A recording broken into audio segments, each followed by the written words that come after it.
该升级迸发，为何死意弥漫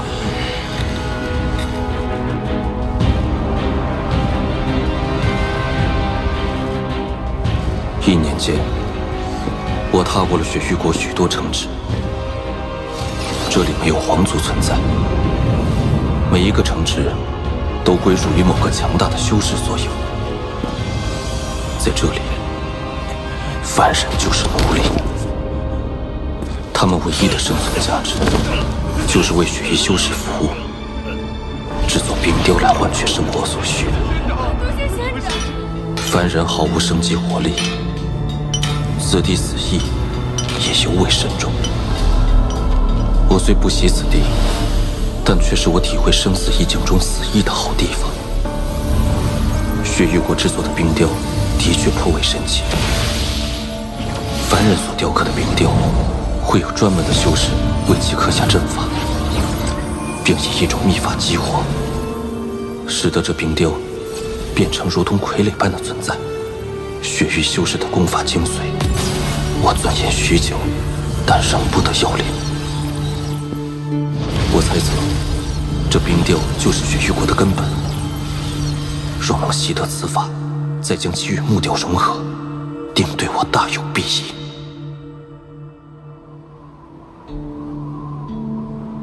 唉，趁着我雪域防守空虚，逃往境外的4派余孽最近越加活跃。就算大长老们不在，这群丧家犬也掀不起什么风浪。先把内围的剿灭干净，腾出手来再收拾他们。不急。师兄，朱雀国还是一点消息都没有吗？哎呀，几位大长老随红蝶去朱雀国已有数年了，怎么能一点消息都没有呢？这种强行提升修为的逆天法术，哪有这么容易呀？我们现在虽有了星魔旨，可成为5级修真国，必须得有一个应变期修士。这没办法。哎呀，这术法也太过霸道了！每人只有1次机会不说，哪怕是成功到了应变期，也就只剩下100年寿命，而且修为也将停留在应变初期，永远无法突破。希望大长老们当中有人能够以应变修为归来吧，这样我们才有100年时间将血族重新复兴起来。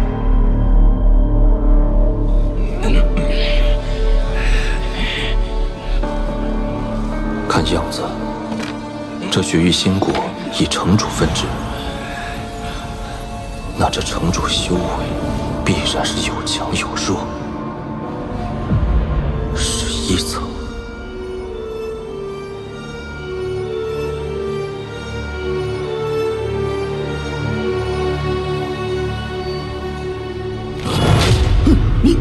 你是何人？借你身份一用。大胆！我可是城主！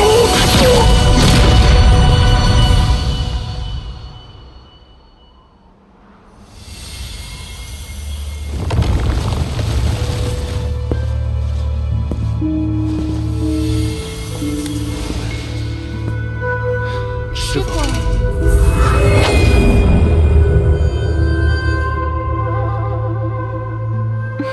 根据此人记忆，这女修之徒经常对他贴身侍奉。师尊，没想到在雪域国，弟子侍奉之事竟如此稀松平常。可有新的兵胚送来？师傅，刚刚送来2个血仙兵胚，拿出来，让为师看看你2人的手法可有精进。是。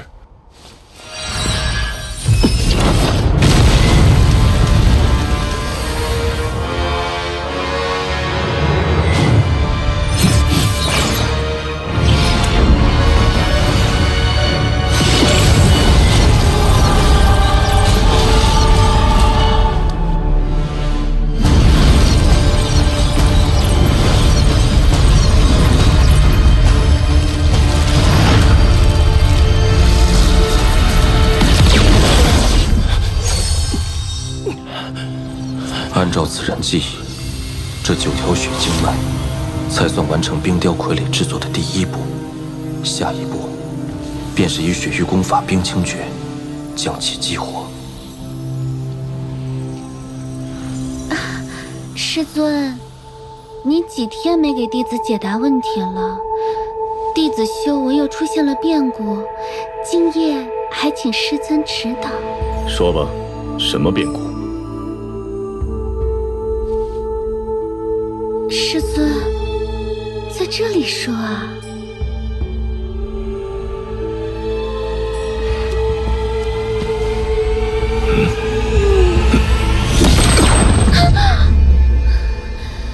师父，弟子错了，方才弟子以为……继续。以冰为苦，以血凝魄。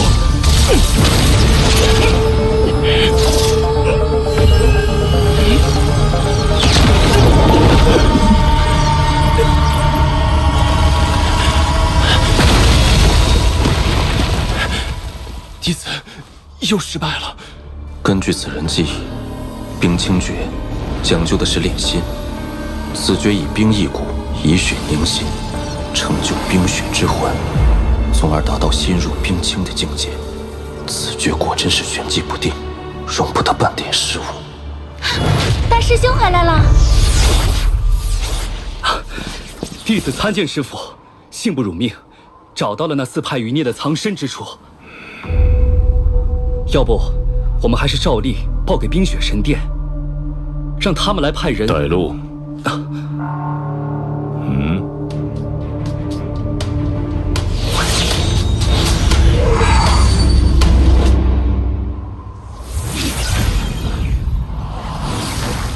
师父，就是这里。禁制中有2道神识波动，一道不过是结丹期，另一道却时而结丹，时而元婴，甚至还有几分化神波动。显然，对方已处于神识崩溃、丧功的边缘。你在此候着。师父以往从不会亲自冒险。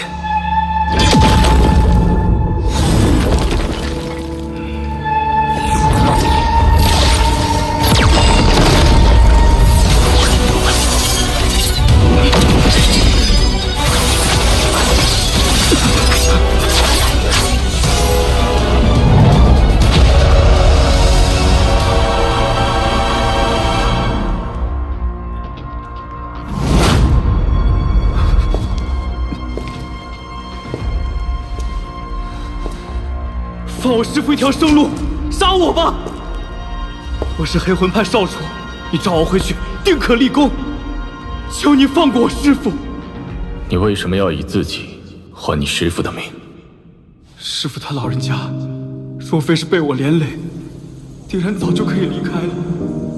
都是为了救我。焕儿，起来吧，此人不是血域修士。师父你醒了！晚辈参见黑魂派前辈。此人死气甚浓，已到弥留之际，无力回天了。逍遥，老夫受伤之身，不便相迎，还望见谅。前辈藏身之处，已然被血域修士发觉，快离开吧。我在4派境内居住了30余年，灭国之战，晚辈无力相帮。此番前来，算是略尽绵薄之力了。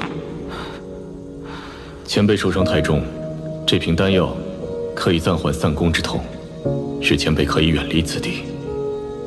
天下之大，或许另有机缘恢复修为。逍遥，但你可知道，老夫若是想走，当年便可一走了之。即便是现在，老夫拼了命加快散功，也定然可以离开。但你知道我为什么不走吗？这是我的家，我生在这里，死要在这里。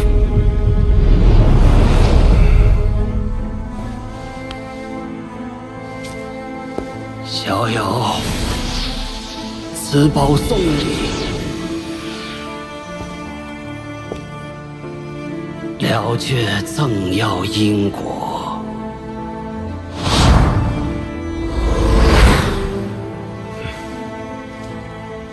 多谢前辈。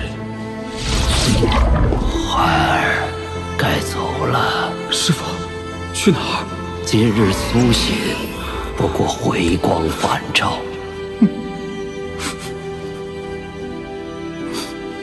走吧，以后你就要靠自己了。师父没法再护你了。师傅，不要！师傅！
凡人的畏惧，这位前辈的开然大义。师父！原来死之一事，与众相也有不同。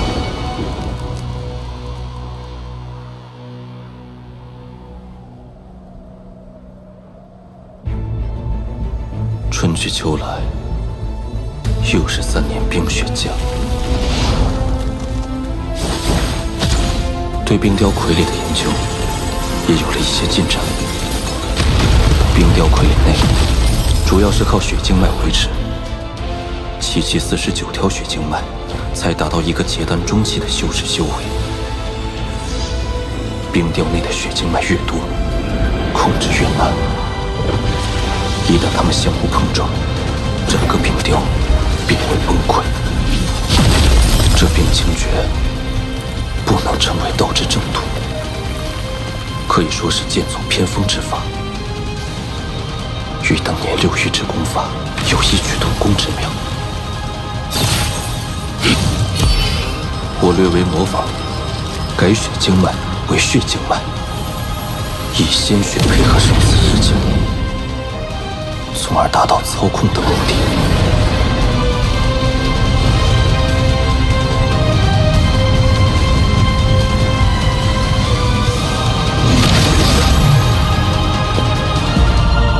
4年之期已到，是时候离开了。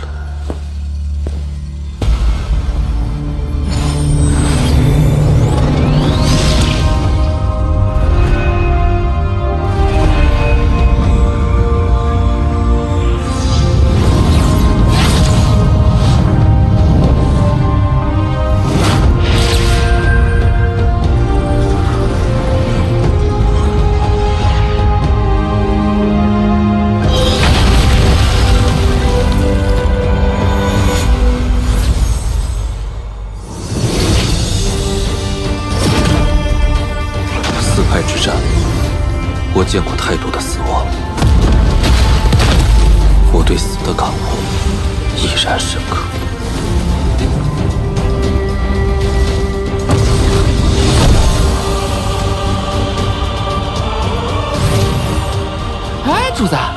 们这是要去哪儿啊？落叶归根，可我的家在何处？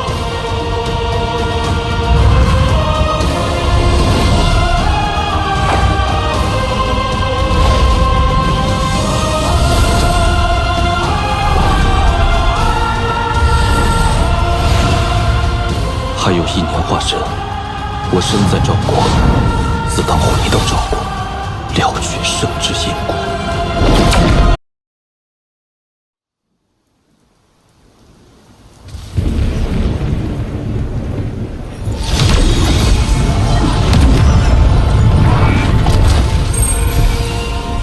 再向东4万里，便可抵达赵国。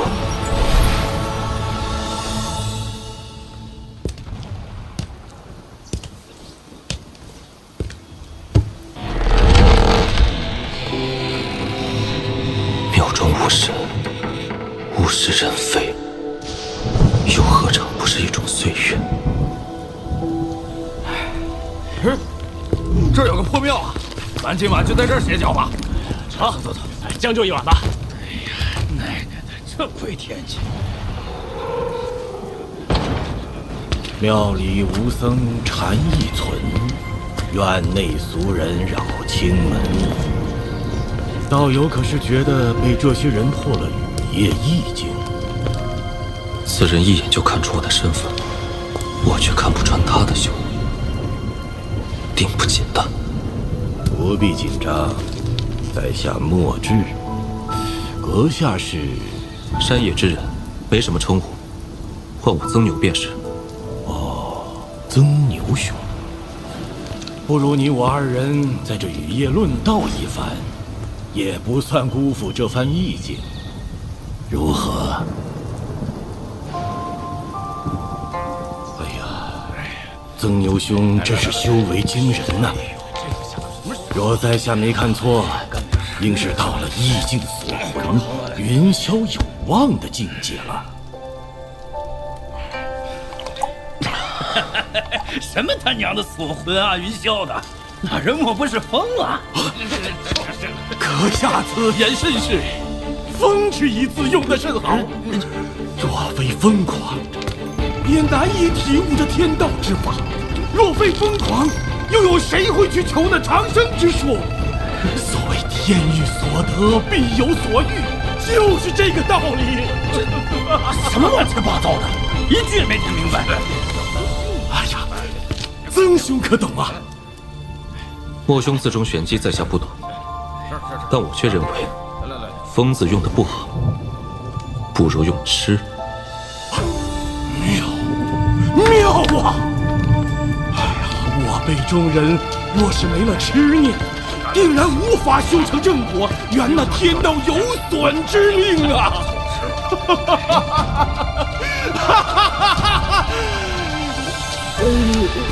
刚才我们说到哪儿了？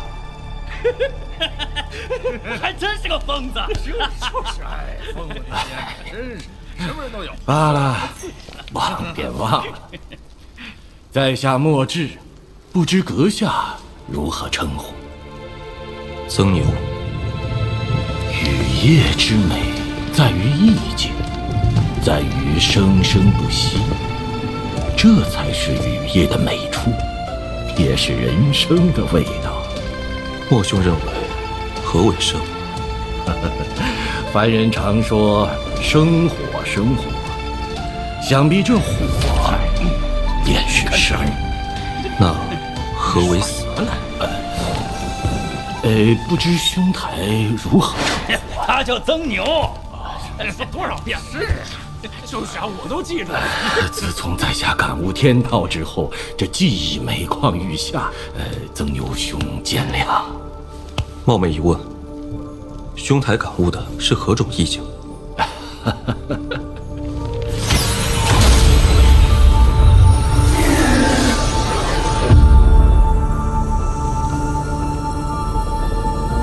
兄台将意境展露于此，不怕我偷师了去？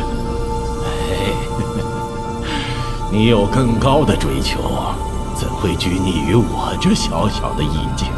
墨智兄自谦了，意境并无强弱。意境虽无强弱，但境界却有高低。获得意境无非两种方式：一是模仿他人意境，二是借天道悟出自身意境。虽两者都能化神，但境界差别巨大。前者无论是战力或潜力，都远不及后者。能感悟出自身意境之人，凤毛麟角。为达化神，他们只能出此下策。但你不同，曾牛兄日后必大有可为。唉，没错，这便是望境。你铺盖哪？今日有无根水降，这洼地之水便是生；他日无根水失，这洼地之水便是死。此地神像在时，庙宇为生；如今神像消失，便是死。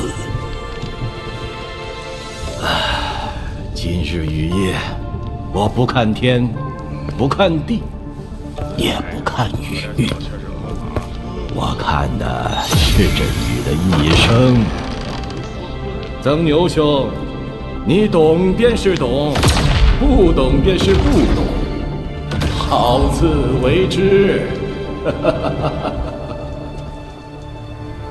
我苦思生死数十载，今日终于明悟：欲出生于天，死于大地，中间下落的过程便是人生。这便是生与死，这便是独属于我亡灵的生死意境。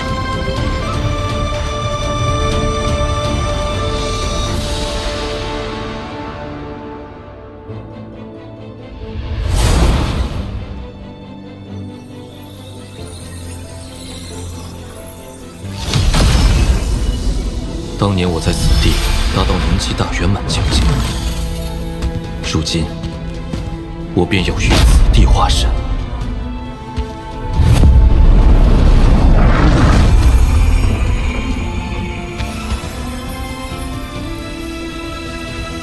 现在分身已是元婴期大圆满，但本尊受极境所困，还停在结丹后期。若想顺利化神，必须将二者分离。在我功法未达成之前，分身与本尊只能短时间融合。既如此，不如趁机各自修道，分身修内，走先天之路；本尊炼体，修古神之道。既走古神之道，须先散功波及。我帮你。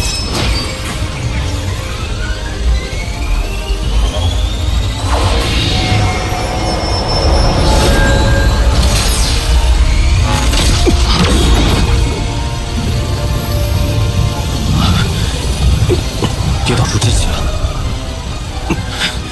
继续。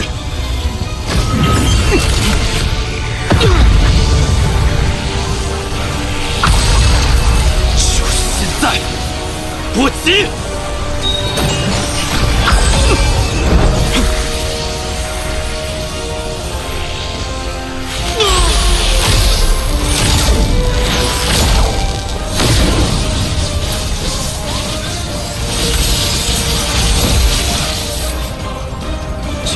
炼制成法宝，此物于我已无用，把杀气血珠给我。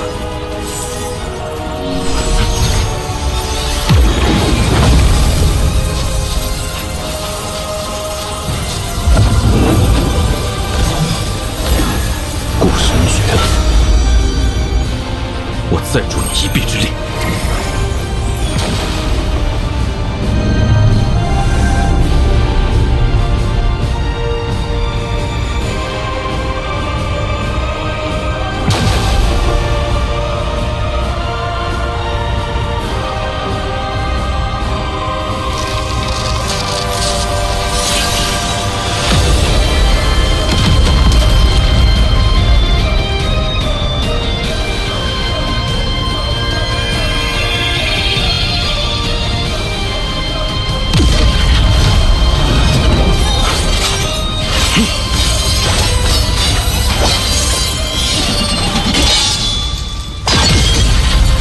恭喜，完成了古神第2次蜕变。但我不能在此久留，若有人发现我修古神之道，定会引来灭顶之灾。我将沉入大地，经历星球地心的考验。古神之道注定孤独，先天之道亦九死一生。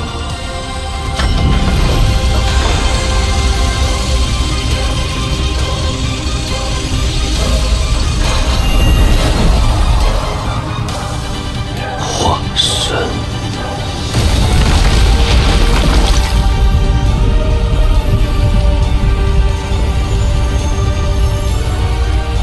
生死一境，看看。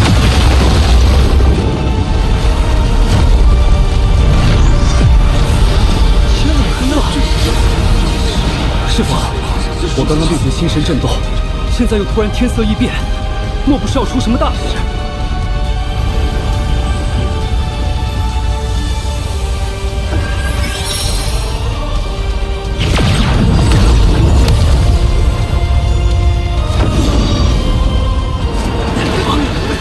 有人在我族化神。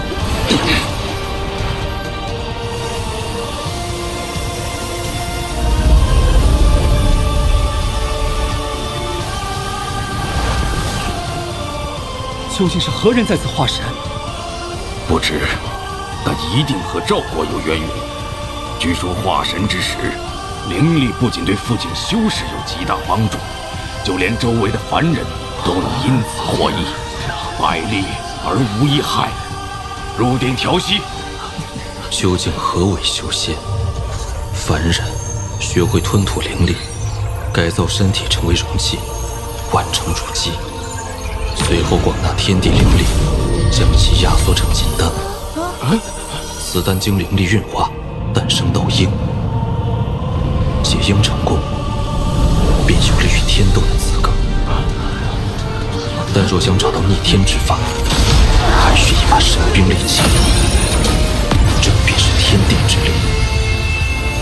于是婴体感悟天道，退回元神，挥天地之力对抗天道。这就是以彼之道，还施彼身。元神不灭，肉身永存。他化神成功了。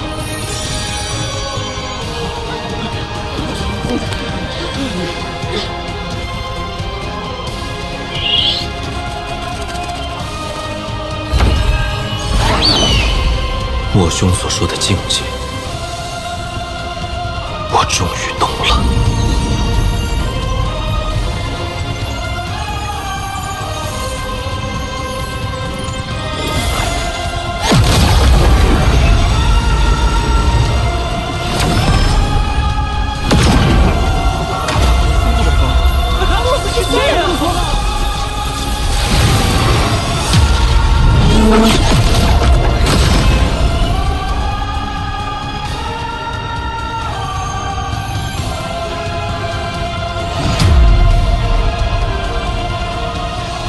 前辈可是我赵国之人，可否在此地定居100年，让赵国成为4级修真国，提升国力，以抵御外敌入侵？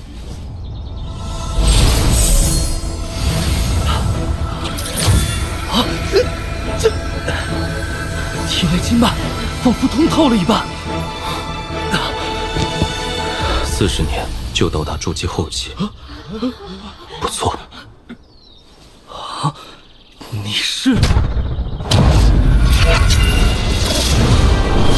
还真以为吊起这木头，你就是我受伤的天气了。我来陪你。等你达到元婴期时，自会想起前世之事。但此时若知晓的太多，对你来说是一种痛苦。我虽无法在此地定居，但我在10个人体内种下了10颗由天地之气凝聚而成的灵气种子。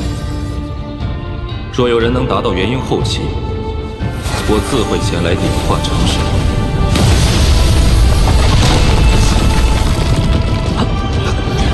此物可保赵国免免受同级修真国入侵3次，好自为之。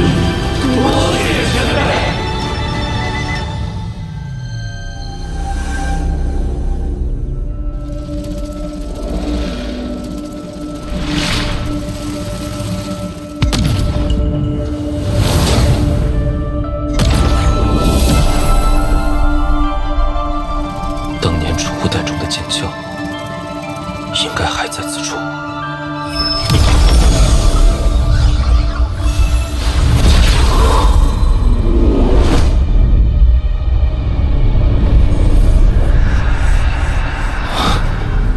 找到了。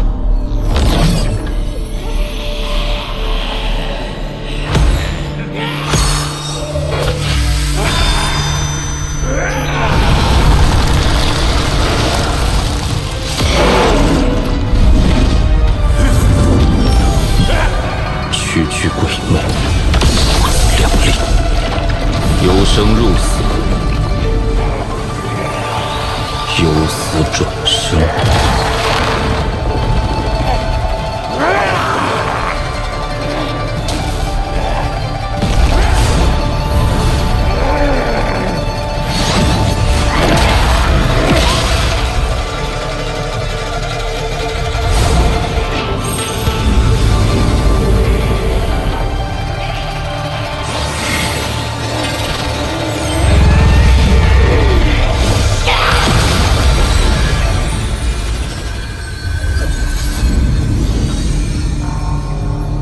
这化神期的挪移之术，却比瞬移强出不少。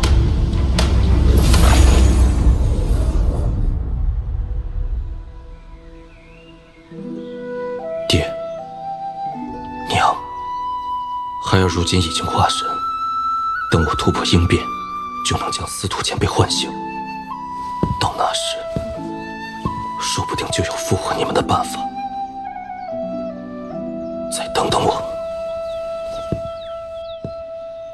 若想突破应变，除了极其稀有的应变丹以外，仙界之气是唯一的办法。此次仙界之门开启，所有修士都虎视眈眈。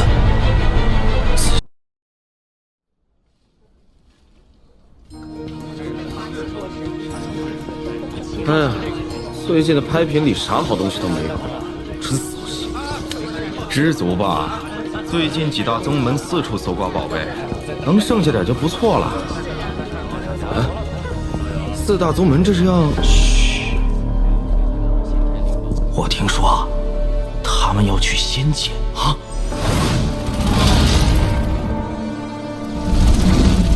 雪域国一战，我几乎将法宝用尽。此次仙界之行，各宗门虎视眈眈，我必须做好万全准备。第一步就是重炼金幡。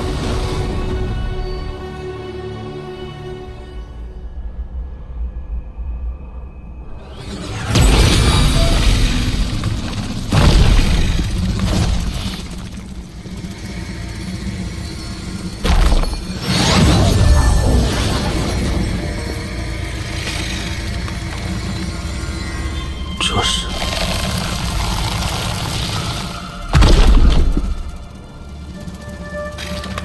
此物对你有用？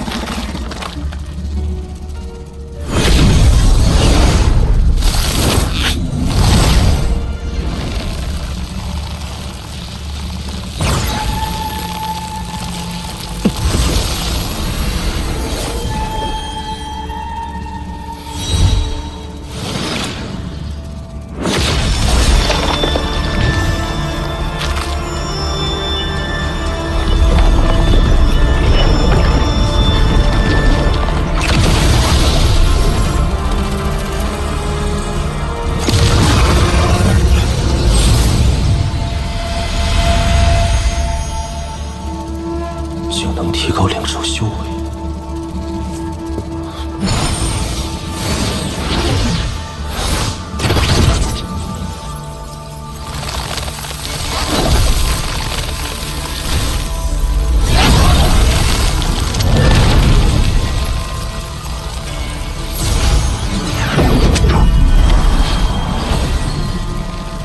在这儿等着，我去一趟古神之地。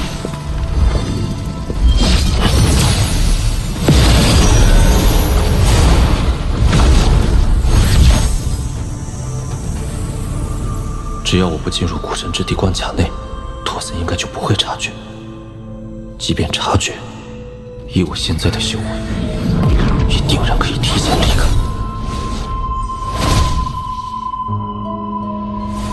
上次我在修魔海炼制剑幡，却引动天劫遭到重创。此处是古神体内，自成一劫，天劫应该无法降临。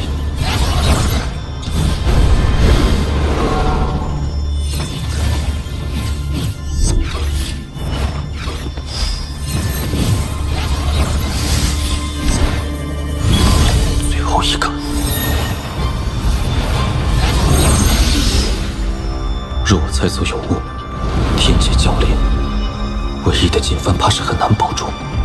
可若现在停下，金幡达不到小成，威力不够，仙界之象也起不到作用。赌一把。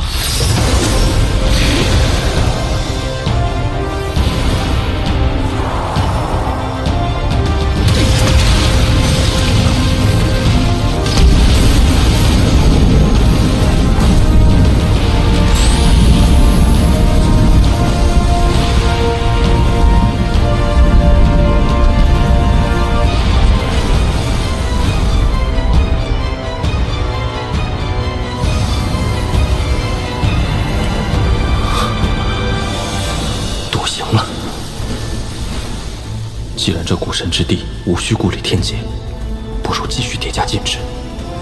兴许金幡能一举达到中程，届时必定威力倍增。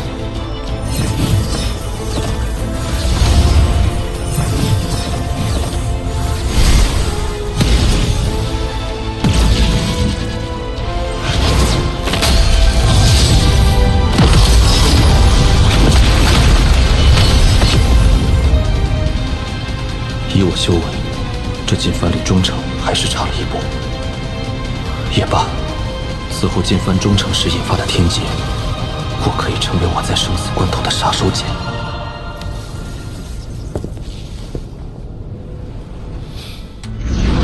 此法宝为混元取手圈，世间任何兽类都可被收服操控。只是使用此物会耗损灵力，收服的兽类越强大，耗损灵力越高，需量力而行。若能再收服一只妖兽，也算意外之喜。若找不到，再离开也不迟。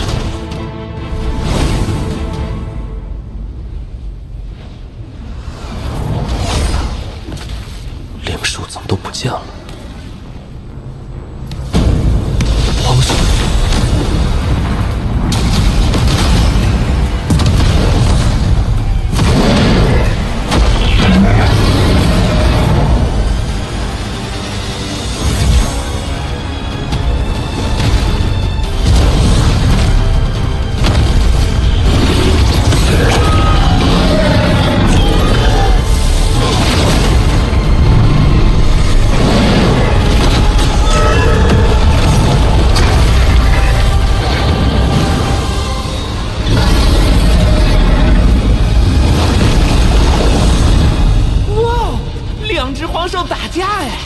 不对，这蛙兽不是黄兽，只是上品灵兽。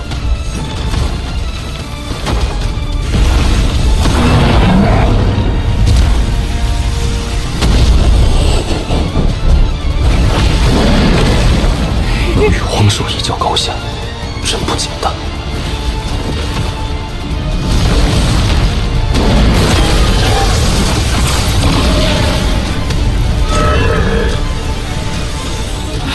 这蛟龙好厉害！宙子，收了它！以我现在的修为，还无法收服荒兽，上品灵兽倒可一试，但能否在荒兽面前离开，就得拼一把了。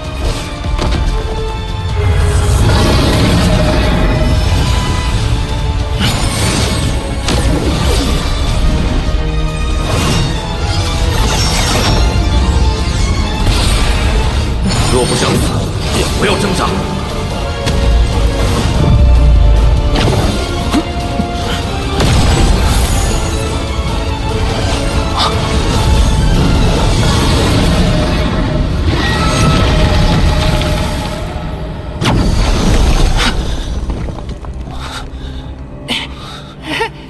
主宰，你没事吧？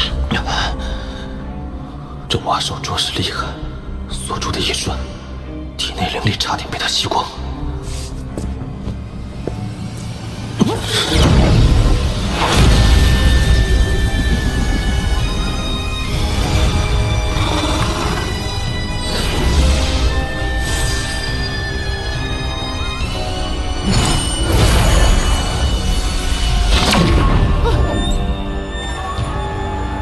原来此兽就是雷王。混元驱兽圈应是定时吸收我体内的灵气，维持灵兽的锁定状态。以后要提前输送灵力，否则一旦打斗中出现这种情况，危险至极。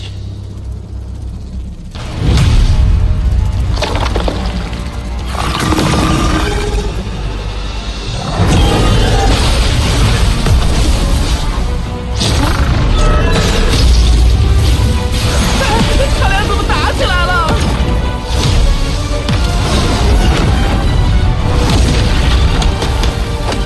够了！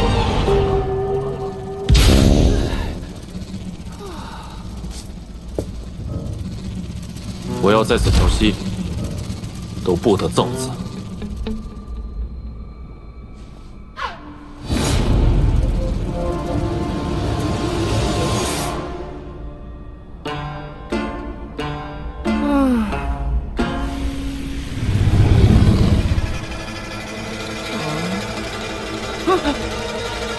哎呀，都6天了，这两个家伙有完没完？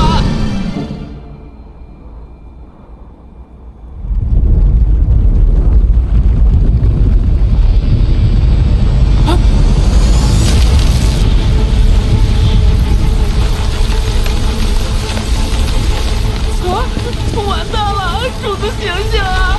来了个大个的！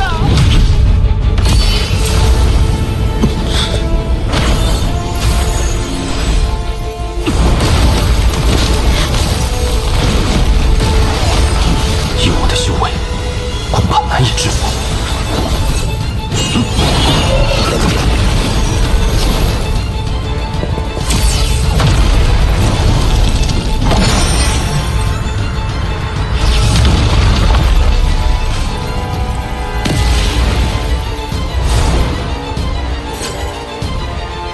我们接下来去哪儿啊？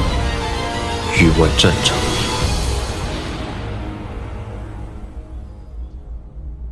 今日是武文国域外战场通道开启之日，望我国众精英能抓住此次机会，让修为更上一层楼。多谢使者大人。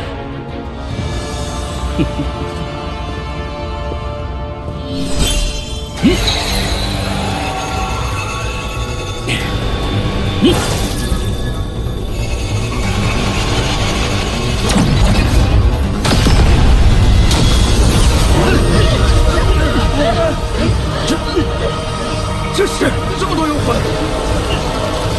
域外战场崩塌了，怎么回事？啊！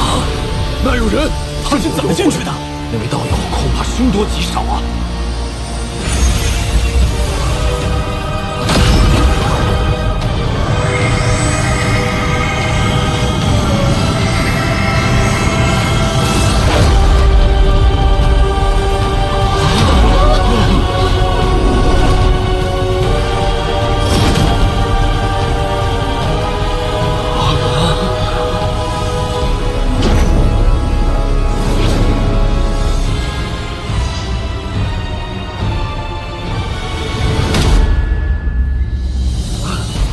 晚辈孙文，参见前辈。参见前辈，参见前辈。此为何地？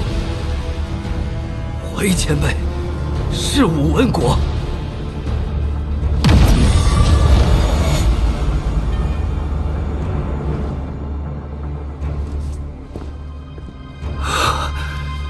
怎么看到此人，有种遇到家族老祖宗的感觉，太可怕了。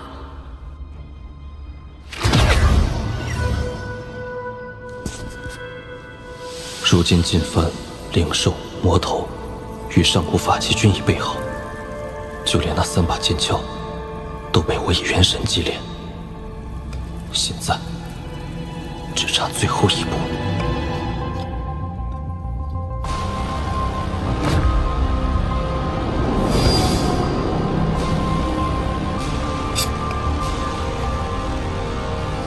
好了，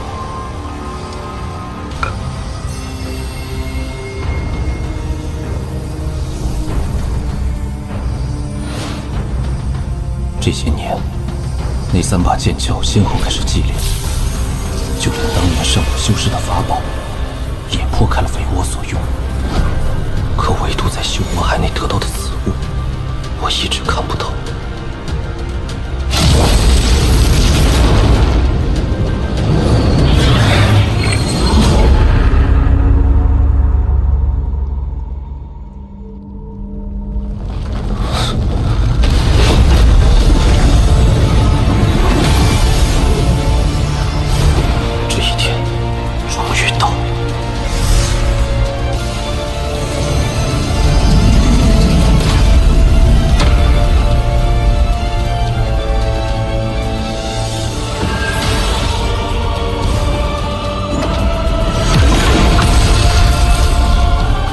开启喽，小家伙，你可得好好用老夫借你的草帽，否则怕是小命不保哟。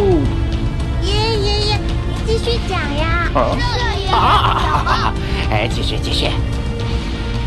话说多年前的一场意外，却让众古仙惨死，仙界也化作无数碎片。可修士们并没有放弃。每当仙界之门再次开启，拿到鱼鼎的他们还是会一拥而上，寻找残存的宝藏。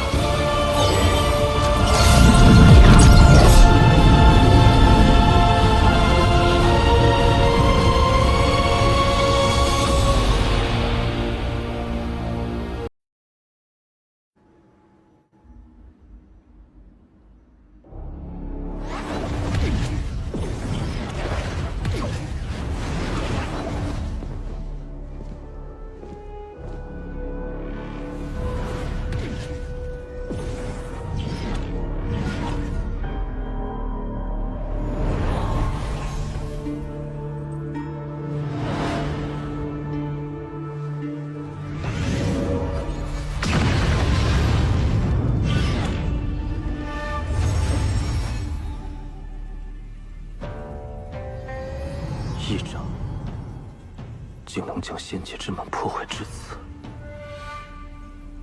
这原本应是一面完整的平台，受这一掌波及，便碎成这般模样。那个人该有何等神通？先在平台上打下禁制，再在其中设下恢复阵法，这样若在仙界受伤，出来后也能迅速调整自身状态。没想到此处平台还有这般作用。让开！道友，请离开此处平台，另选他处吧。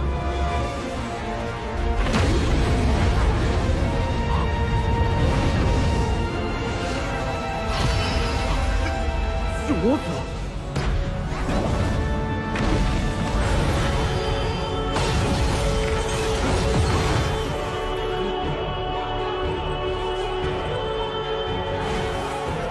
化身后期，对。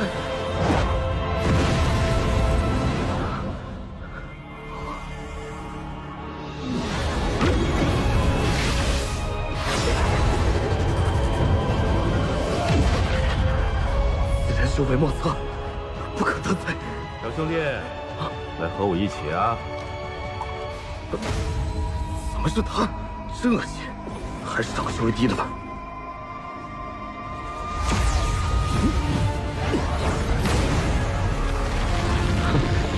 区区化神初期，现在就暴露异境，不自量力。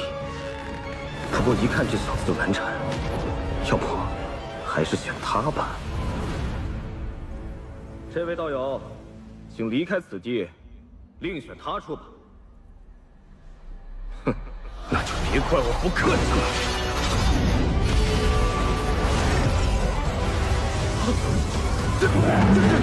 雷锋！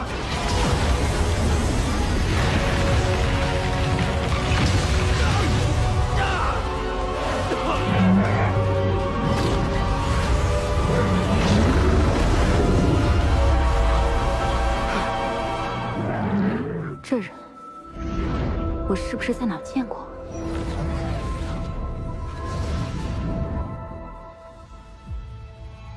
此鼎名回，在特定的区域，只要心念一动，需一炷香的时间记起后，便可离开仙界，回到所属修真星。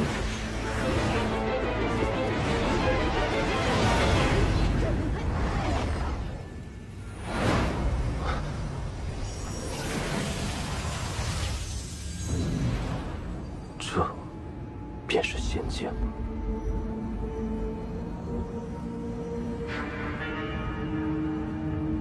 就这个吧。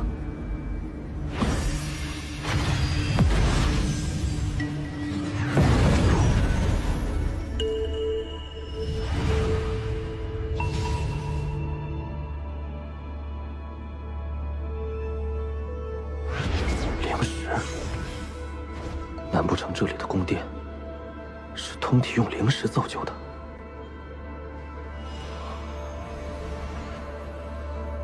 可惜了。此地完好之时，该是何等的气派！仙界之气，比天地灵气精纯无数倍。谁料这仙界破碎，仙界之气也消散殆尽了。到底是何等神通，竟能将仙宫毁灭至此？当年仙界究竟发生了什么？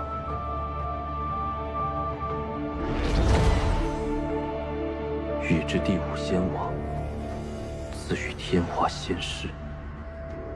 哇，仅一个仙室的仙宫就如此豪华了，那仙王的居所得多气派啊！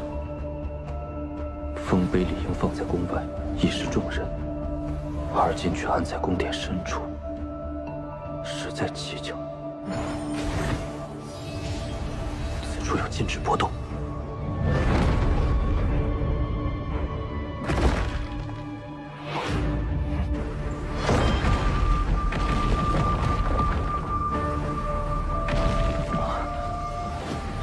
之气，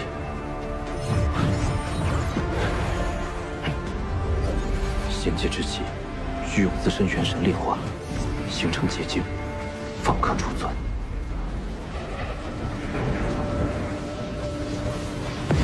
住手！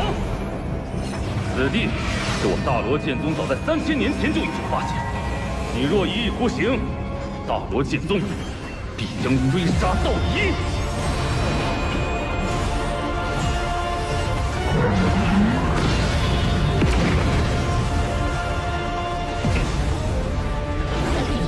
雷锋，荒谬！这仙界之地，何时成了有主之物？去！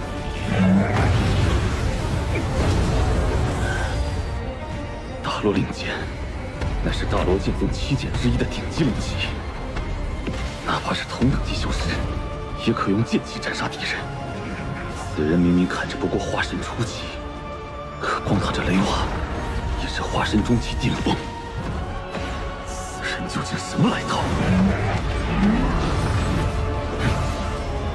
仙界破碎，仙宫阵法虽然被毁坏，但多少还是有些运转功效。时间久了，会自动收集一些游离的仙界之气，转化为一丝纯洁的仙气。你大罗剑宗发现此事后，以石碑掩人耳目，每隔一段时间派人来此，固定采集。我说的可有错？不行，我不是此子人的对手。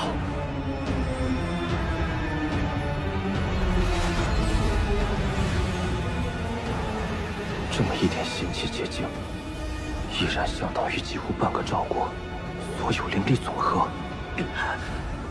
为今之计，只能全力以赴，拖他一时。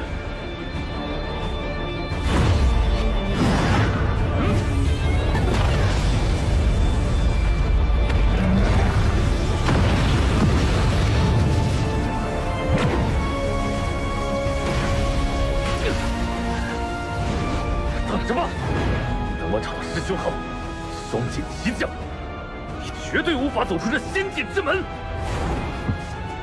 想跑？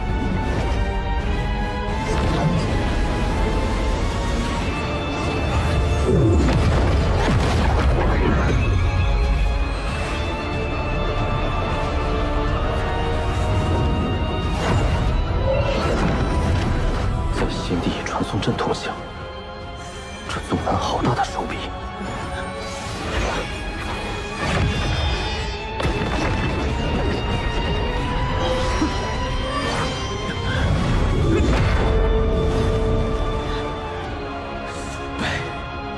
这化神以上，元神不灭，肉身不死。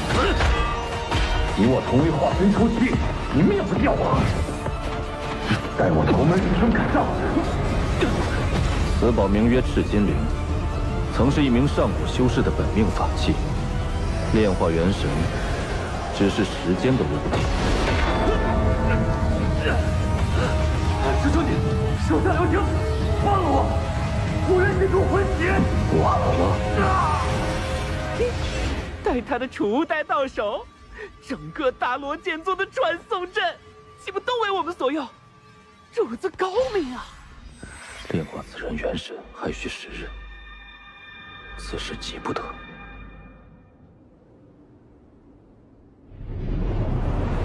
可惜了这些万年仙木，若是并未枯萎，每一个都相当于是万年之木，用以木雕，不知能增加多少倍威能。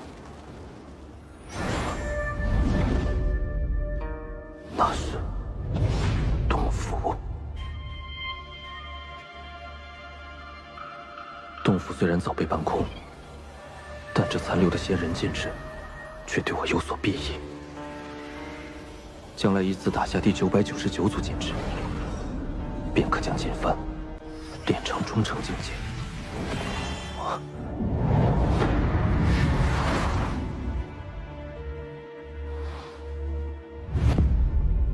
此山存在已久，我必定不是第一个看到此字的人。但今时今日，此山依然存在。即便下面真的锁着仙人，也不是我能插手的。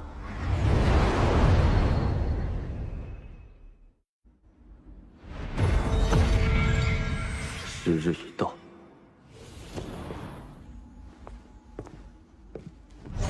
哇！这么多极品灵石，主子，这下我们彻底发了！喂，拿命来！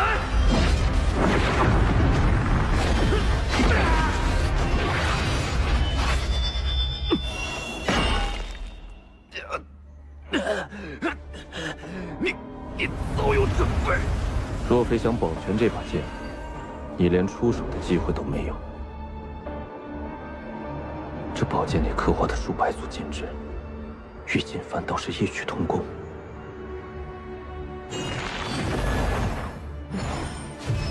我大罗剑宗共探得仙界碎片之地37个，其中均有门派传送点。凡持此剑，以极品灵石开阵，便可任意往来。此剑干系重大，绝不许落入他人之手。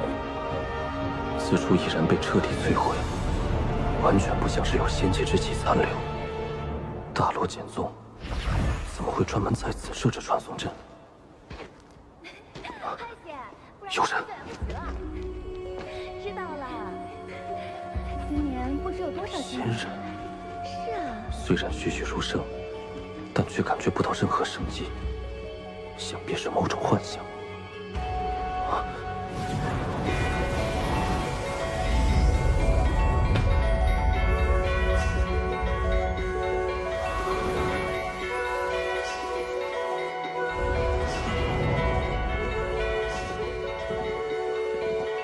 这是往日的仙宫。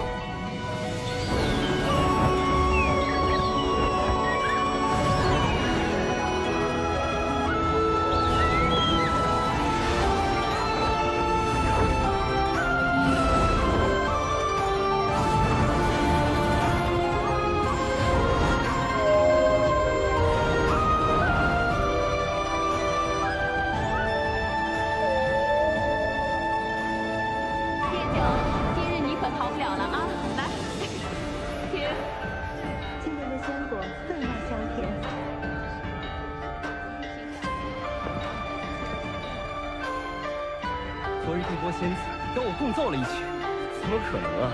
九霄同醉，干！姐姐，再舞一曲。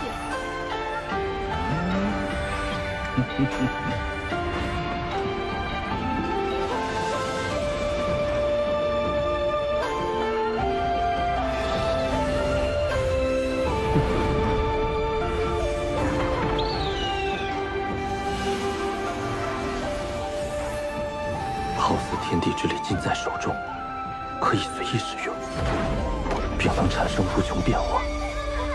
这莫非就是仙术？以仙界强盛，怎会毁灭至此？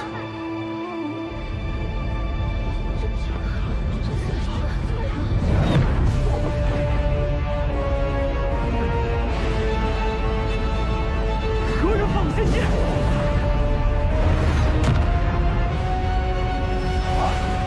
首长。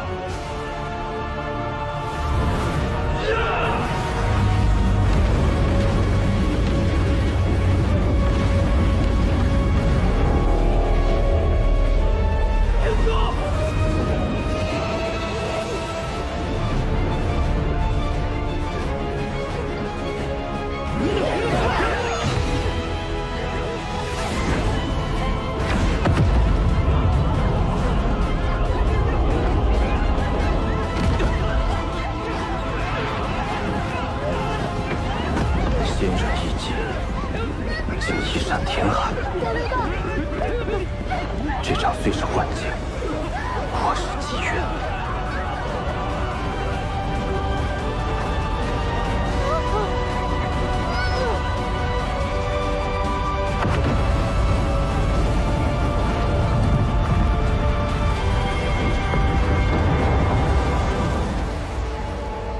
一掌，仙界竟是被一掌毁灭。